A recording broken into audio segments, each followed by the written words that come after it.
Bien, buenas tardes. Estamos comenzando esta 13ª clase de este curso bíblico que hemos estado haciendo por el verano. Tenemos que decir, lamentablemente, para los que están acá presentes, que va a ser nuestra última ocasión en que estemos reunidos, porque a partir de mañana, a las 5 de la mañana, comienza la nueva disposición de entrar en fase 2 y YAPEL, y por lo tanto no vamos a poder estar presencial más. El domingo tampoco, ni ninguna reunión de la semana. Así que vamos a seguir transmitiendo de manera virtual por Facebook Live para que nos siga visitando, casi en los mismos horarios esperamos, y no tener ninguna complicación técnica para eso. Hoy día nos corresponde cerrar prácticamente lo que hemos venido hablando acerca de la salvación y los conceptos asociados a ello. Muchos de estos conceptos, si usted ha visto en las diapositivas, se le ha puesto un nombre como un título.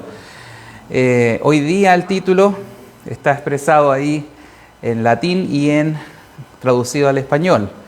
El famoso concepto del soli deo gloria, que significa solo la gloria a Dios, o a Dios solamente, la gloria. Es un concepto que viene a cerrar bastante bien, como broche de oro, todo lo que hemos ido revisando con respecto a la fe, con respecto a la gracia, con respecto a la obra de Cristo en la cruz, con respecto a la palabra. Por lo tanto, muchas de las cosas que hablemos hoy día va a venir a recordarnos algunos de los conceptos ya tratados, y este broche de oro creemos que es el mejor porque efectivamente da el reconocimiento a Dios por lo que es la salvación, porque la salvación, como lo expresa la Biblia, es una obra de Dios, no del hombre. Es algo que Dios deseó para nosotros, a pesar de nosotros estar perdidos en nuestros pecados. Él quiere un rescate y Él lo diseñó, Él lo planificó, Él lo ejecutó y Él lo hace llegar a nuestras vidas por gracia, por fe en Cristo, y por eso le damos la gloria a Dios. Pero antes de comenzar a analizar ese texto, vamos a ver un poco un tema histórico. ¿Por qué debemos darle la gloria a Dios? Creo que si uno pregunta a la gente, la mayor parte de los habitantes del planeta viven como si no le debieran nada a Dios. Y durante la historia hay un pasaje que yo seleccioné que la primera vez que lo vi me impresionó mucho por la forma en que describe el autor de Hechos, que es Lucas, la descripción del rey Herodes Agripa, que es nieto de Herodes el Grande, ¿no es cierto? Es uno del linaje de ese Herodes que mató a los niños cuando Jesús nació. Este viene a ser el rey que es nieto de ese gran rey y que tiene una participación en la Biblia descrita en este capítulo 12 de Hechos. Y sale lo siguiente descrito en Hechos capítulo 12, lo voy a leer, lo tienen ahí en pantalla. Y un día señalado, dice, Herodes, vestido de ropas reales, se sentó en el tribunal y les arengó. Está hablando de la gente que estaba ahí en ese lugar. Y el pueblo aclamaba gritando, voz de Dios y no de hombre.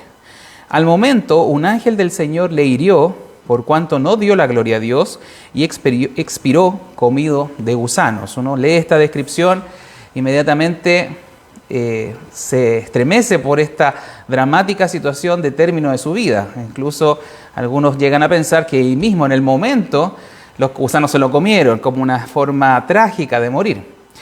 Pero yendo a otro relato histórico de un historiador judío del primer siglo que servía a los romanos, era pagado por los romanos para describir la historia judía, que es Flavio Josefo, conocido también sencillamente como Josefo, describe un poco esto mismo, nos va a permitir entender lo que sucedió de mejor manera. No es que la Biblia esté errada, sino que nos va a dar una mejor comprensión desde otro ángulo de las cosas. Dice así Flavio Josefo: al día siguiente de la salida del sol se puso una túnica, está hablando de este mismo rey, del rey Herodes Agripa, toda ella de plata, y caminó hacia el teatro. Entonces la plata brilló con todo su esplendor, causando una especie de temor y de temblor en aquellos que estaban viendo el espectáculo.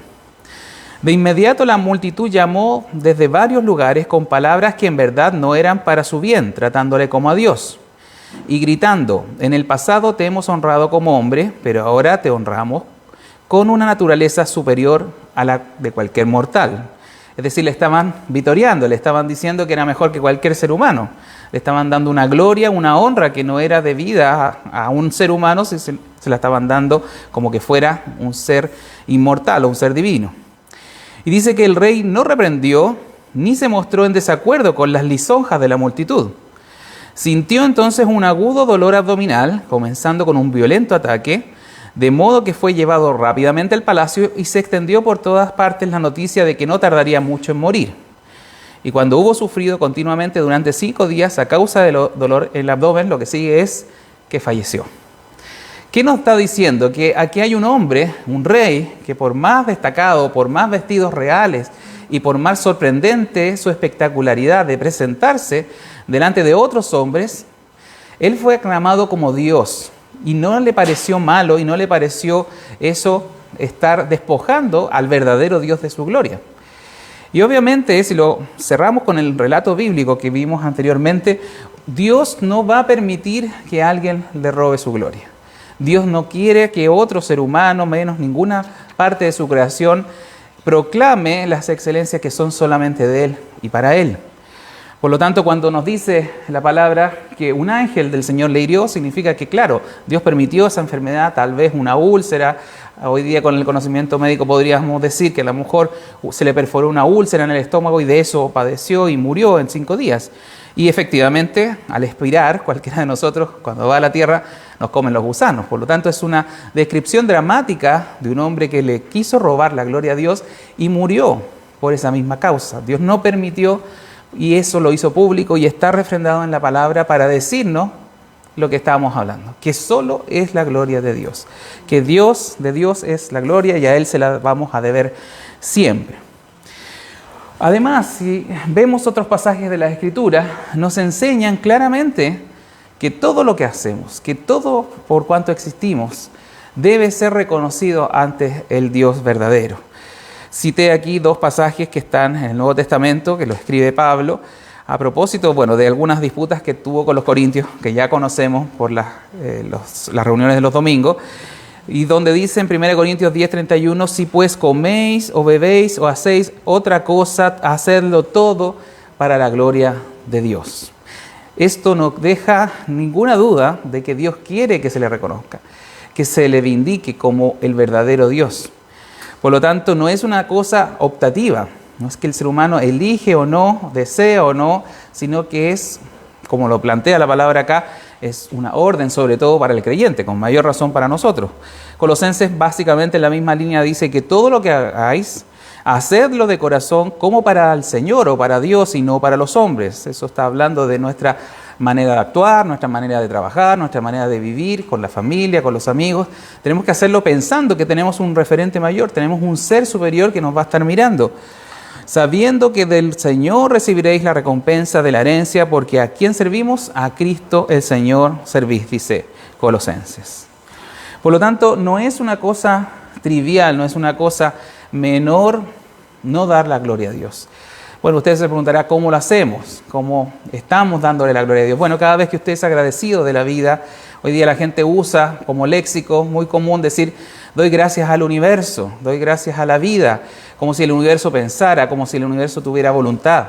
Le está robando un poco la gloria al Creador o a la vida. La vida no es más que una sucesión de hechos que cada uno, ¿no es cierto?, le corresponde vivir o pasar. Por lo tanto, tampoco la vida piensa en sí misma. De manera que hay muchas maneras de reconocer la gloria a Dios, que puede ser agradeciendo, adorando o reconociendo a través de canciones, de alabanzas. De la Biblia nos enseña los salmos para reconocer, ¿no es cierto?, esa adoración. Y principalmente la Biblia nos va a hablar de un concepto que también nos suele olvidar, que es la obediencia a sus preceptos, la obediencia a sus mandamientos. De hecho, la mejor manera de adorar y de reconocer y servir a Dios es tener primero esta conciencia de que Él está ahí siempre y que podamos entonces reconocerle a través de nuestros actos obedientes, sabiendo que Él está presente, viéndonos en todo momento.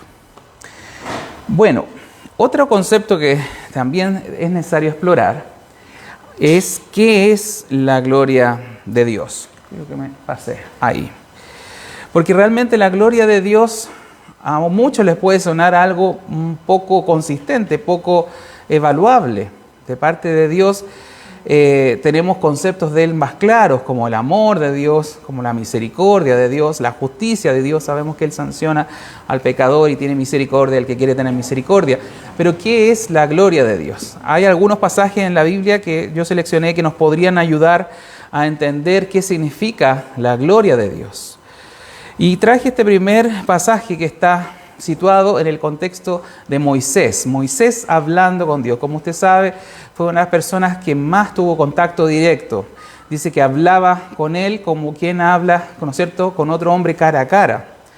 La historia de Moisés nos muestra, ¿no es cierto?, un líder que podía comprender de la mejor manera a Dios, acercarse tanto que en un momento determinado, y eso es lo que traigo a colación, él le pidió a Dios que le mostrara su gloria. En Éxodo 33 dice, él entonces dijo, Moisés le dijo a Dios, te ruego que me muestres tu gloria. Y Dios le respondió, yo haré pasar todo mi bien delante de tu rostro y proclamaré el nombre de Jehová delante de ti y tendré misericordia del que tendré misericordia y seré clemente con el que seré clemente. Mas dijo, no podrás ver mi rostro porque no me verá hombre y vivirá. Y lo que sucede a continuación en el relato del pasaje es que Dios efectivamente pasa por delante, la presencia de Dios manifiesta, baja, y Él es escondido en un hueco en la peña. ¿Para qué? Para que la gloria de Dios, la presencia de Dios no destruya a Moisés. Y esconde un poco el rostro directamente de verlo, porque como dice, no verá mi rostro un hombre y vivirá.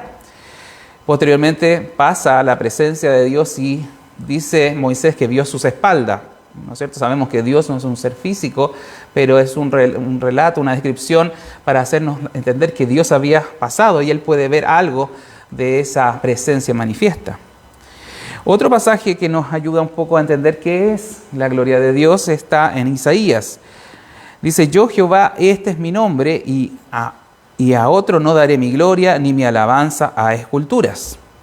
Por lo tanto, hay muchos más pasajes, no quise enredarlos con todo este concepto, pero hay tres cosas al menos que debemos entender que tienen que ver con la gloria de Dios. La gloria de Dios es algo único de Él, es algo propio, personal, es parte de su esencia, es parte de Dios mismo. No hay ningún ser comparable con Él.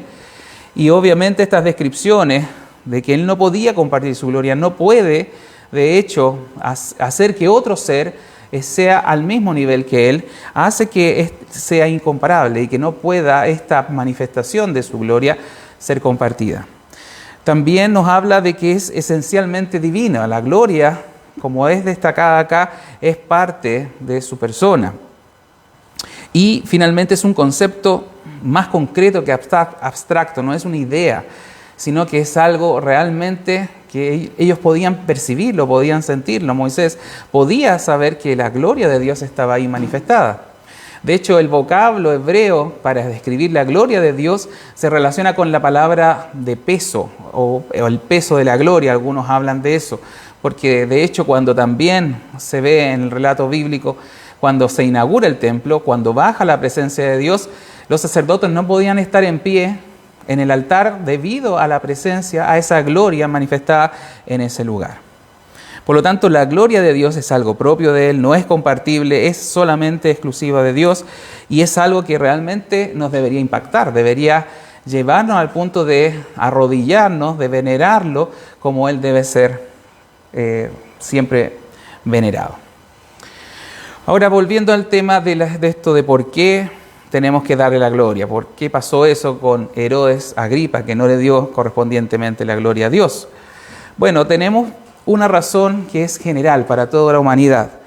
¿Por qué le debemos dar gloria a Dios? Claramente porque Él ha hecho todas las cosas, porque Él es el creador. Y no solamente el que creó y dejó andando este planeta, este mundo, sino que además permite que esto subsista, que esto permanezca. Así nos dice Salmo 19.1 y Apocalipsis 4.11. Traje un pasaje de cada uno de los testamentos, del Antiguo y del Nuevo Testamento.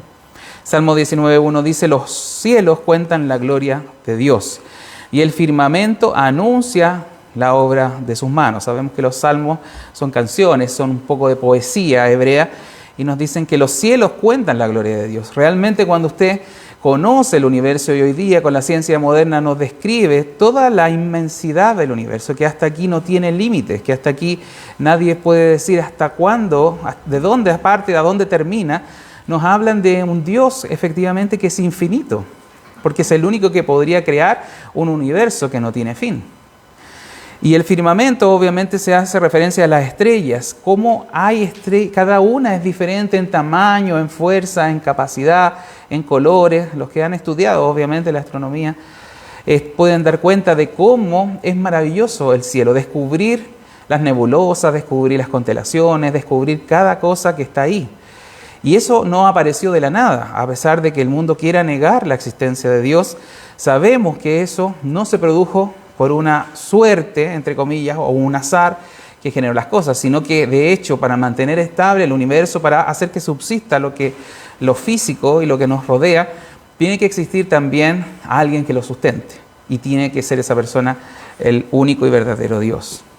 Apocalipsis nos habla también de lo mismo, porque tú creaste todas las cosas y por tu voluntad existen y fueron creadas. Eso nos habla de una persona con inteligencia, con capacidades, que realmente decidió en su momento hacer las cosas como son.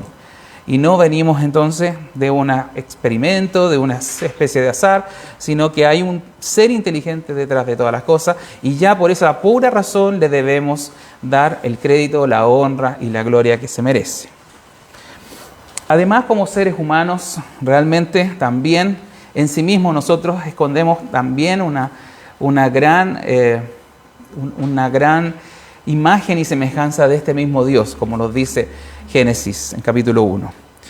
Tenemos parte o reflejo más bien de esa imagen divina, por lo complejo que somos, por lo diferentes que somos al resto de la creación, por nuestra manera de pensar, por algunas de las cosas que ya vamos a ver en la siguiente clase, características de Dios que son también compartidas con el ser humano.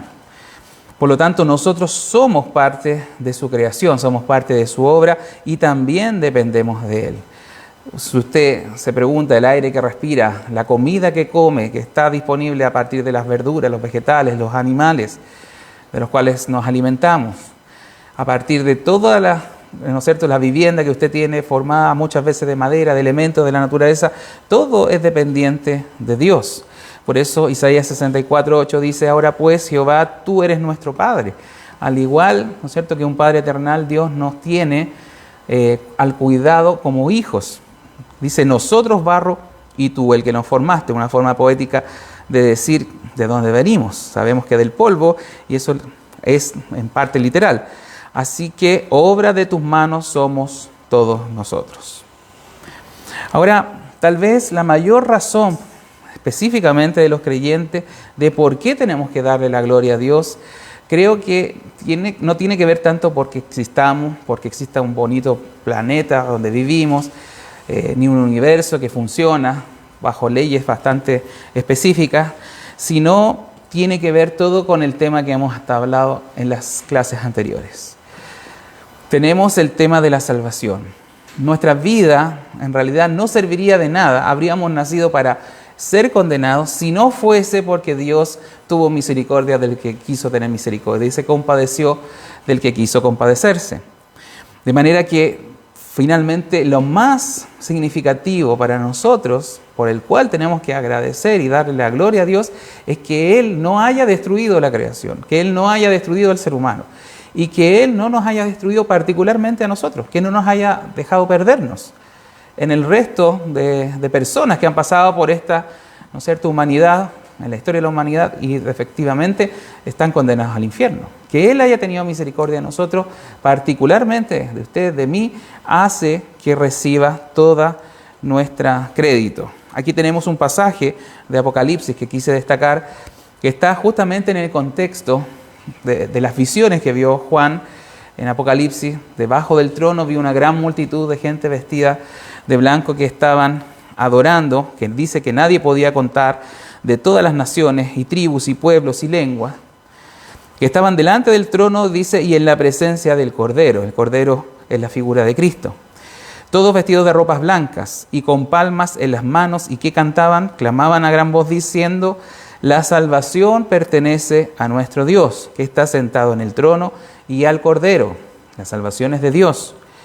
Y a todos los ángeles que estaban en pie alrededor del trono, y de los ancianos y de los 4 seres vivientes, y se postraron sobre sus rostros delante del trono y adoraron a Dios, diciendo amén, confirmando esto: la bendición y la gloria y la sabiduría y la acción de gracias y la honra y el poder y la fortaleza sean a nuestro Dios por los siglos de los siglos. Amén. Mire qué hermosa declaración acerca de lo que significa para esa multitud en la cual esperamos estar reunidos algún día delante de la presencia de Dios para cantar de sus alabanzas, para clamar a gran voz, como dice aquí, que la salvación es de Dios y que Él ha tenido misericordia de nosotros. Por lo tanto, la gloria, la bendición, la sabiduría, la honra, el poder, la fortaleza son todos para nuestro Dios. Por eso que cuando leemos Apocalipsis podemos imaginarnos un poco ese paisaje finalmente. Bueno, como les decía al principio, los conceptos que hemos tratado en estas semanas anteriores se pueden resumir en cinco pasos, podríamos decir, aunque no van necesariamente en este orden que puse ahí, pero en 5 conceptos que son conocidos como las 5 solas, o las 5 solamente, que generaron con el tiempo, después de la Reforma Protestante en el siglo XVI, fueron cristalizándose en estos eslogan, o podríamos decir en estas frases cortas, para poder explicarnos correspondientemente qué significa la salvación de nuestras vidas. Y como usted se recordará, partimos con la sola Escritura, que era realmente, más que defender, elevar nuestro concepto de la Biblia. ¿Por qué la Biblia es la palabra de Dios? ¿Por qué toda la Biblia es inspirada? ¿Por qué toda la Biblia nos da muestras de quién es ese Dios? Nos permite conocer a ese Dios. Es la revelación especial, llamamos a la palabra de Dios, a la Escritura, a la Biblia. Es la revelación especial con la cual Dios quiso darse a conocer al ser humano. Y Juan Manuel, me parece que hizo esas clases, estuvo explicando por qué la Biblia es un libro inigualable, por qué es incomparable, por qué define la historia de nuestra relación con Dios. Y si no entendemos que ese es el punto de partida para nuestra salvación, porque podemos conocer a Dios, podemos reconocer que hay un ser superior, como mucha gente lo reconoce, pero si no conocemos la Biblia, esta revelación especial que nos dice cómo es Dios, que nos dice que nos salvó y que quiere llevarnos al cielo, no vamos a poder nunca tener una relación especial con Él. Por lo tanto, la sola Escritura, podríamos decir, es el paso inicial para entender la salvación. Después tenemos el siguiente paso que revisamos, que es sola gracia, que nos habla, como recordarán, de que la salvación no es por una obra, para distinguirlo de los méritos y de muchas religiones, incluidas algunas religiones cristianas que enseñan que usted tiene que hacer cosas para ganarse esa salvación. La Biblia, y por eso el primer punto es la Escritura, si partimos de esa base, de lo que la Biblia enseña, nos dice que no hay ningún mérito en el hombre para llegar a ganarse la salvación. ¿Por qué? Porque el hombre ha caído, porque el hombre ha pecado en su forma de pensar, está inclinado hacia el mal, y la única manera de renacer, de revivir, porque está muerto en delitos y pecado, es que Dios nos convide de su gracia, llegue a nosotros, ¿no es cierto?, dándonos vida espiritual para entender su palabra y creer en Él. Por eso que el siguiente paso, una vez que recibimos la gracia, es que tenemos fe, como ya vimos. Efesios 2, 8 y 9 nos enseña: porque por gracia sois salvos por medio de la fe. Y esto no es de vosotros, pues es don de Dios, un regalo de Dios. No por obra, el versículo 9, para que nadie se gloríe, para que nadie pueda decir es que yo me lo gané, es que yo hice un esfuerzo. Por lo tanto, a partir de lo que enseña la Biblia, podemos entender que la salvación es solamente un regalo de Dios por gracia, que nos permite adquirir la fe salvífica, la fe en Dios, y específicamente, y ahí viene el siguiente eslabón, solo en Cristo. Es decir, solo por la obra de Jesús, solo por lo que Él vino a hacer en la cruz, a morir en reemplazo de nosotros, entonces podemos ser salvos. De manera que si hubiese terminado la gracia, la fe, pero Cristo no viene, nadie puede pagar, ¿no es cierto?, en efectivo, como se dice, de manera real, de manera concreta, con la muerte de un ser humano, la muerte que nos correspondía recibir a nosotros. Dios tuvo que, en su plan, en su diseño de salvación, intervenir en la historia, hacerse uno de nosotros, encarnarse en un hombre y venir a hacer el pago directo. Él mismo soportar la ira de Dios que nosotros debíamos recibir en esa cruz del Calvario para darnos libertad, para poder darnos la salvación. Por eso que por todas estas razones antes mencionadas, la salvación es solamente una obra de Dios completa, de principio a fin, y es la principal razón por la cual tenemos que darle la gloria. Ahora sí, hasta aquí no lo he convencido del todo, con todas estas razones, con todo lo que hemos hablado las semanas anteriores. Hay aún un texto que quiero que revisemos, que está en la en la carta de Efesios, en el primer capítulo, que es realmente una carta también muy interesante del apóstol Pablo, que nos va a explicar en pocos versículos casi todos estos conceptos de una manera muy poética. Dice así en Efesios 1, 3 y 6, y subrayé los términos que se relacionan a cada uno de los conceptos que hemos revisado. De manera que usted pueda ver que en la Biblia, en todas partes donde hablan de la salvación, donde explican la salvación de los seres humanos, entonces están puestos estos conceptos. Desde el sola escritura, sola gracia, sola fe, solo en Cristo y el solideo gloria o solo la gloria a Dios. Leamos juntos. Dice: bendito sea el Dios y Padre de nuestro Señor Jesucristo, que nos bendijo con toda bendición espiritual en los lugares celestiales en Cristo, según nos escogió en Él. Está hablando de que Dios nos escogió en Él antes de la fundación del mundo. ¿Para qué? Para que fuésemos santos sin mancha delante de Él. En amor, habiéndonos predestinado, ahí está, ¿no es cierto?, esa gracia que quiso con amor salvarnos, para ser, ¿qué?, adoptados, dice, hijos suyos, por medio de Jesucristo. Otra mención al solo Cristo. Después dice, según el puro afecto de su voluntad, por propia decisión de Dios, Él quiso en amor escogernos y destinarnos a la salvación. ¿Para qué? No tanto para nosotros, que sí recibimos el beneficio, pero dice ahí, para alabanza de la gloria de su gracia. Para que, entendiendo que recibimos este gran e inmerecido beneficio de Dios, podamos alabar y dar la gloria a Dios que tuvo gracia y misericordia por nosotros. Por eso dice, para alabanza de la gloria de su gracia, con la cual nos hizo aceptos en el amado. Está hablando de Cristo. El texto continúa y dice, en quien tenemos redención por su sangre. ¿De quién está hablando?